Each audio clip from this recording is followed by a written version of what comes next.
Le début de mes recherches sur Madame des Bassins remonte à l'époque où j'étais professeur d'histoire et géographie.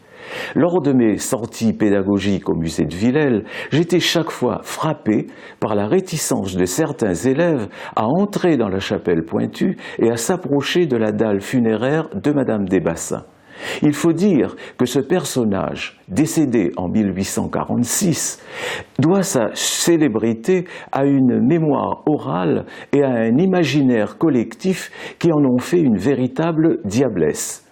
Ces dernières années, j'ai pu consulter des documents d'archives qui montrent que cette image de Madame des Bassins ne correspond pas exactement à la réalité du personnage et qu'elle relève en grande partie du mythe et de la légende. Le mythe donne une représentation déformée de la réalité, comme ce portrait de la femme autoritaire, méchante et cruelle avec ses esclaves.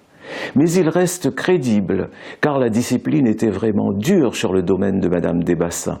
Et aujourd'hui encore, son nom est évoqué pour qualifier un employeur soupçonné d'autoritarisme envers ses salariés.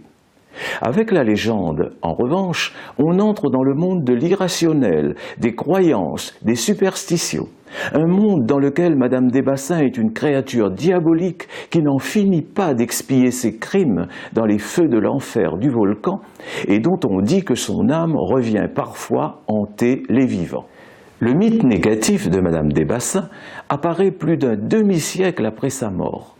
Mais il plonge ses racines à l'époque où elle-même et sa famille défendaient des positions monarchistes et cléricales dans une France de plus en plus gagnée par les idées républicaines et laïques. Dès le XIXe siècle, cette famille a ainsi cristallisé autour d'elle les rancœurs suscitées par sa position sociale élevée, par son immense fortune, par son influence politique et religieuse. La légende de la créature diabolique se développe surtout lorsque les Réunionnais apprennent l'histoire et les horreurs de l'esclavage dont Madame des Bassins devient en quelque sorte le symbole.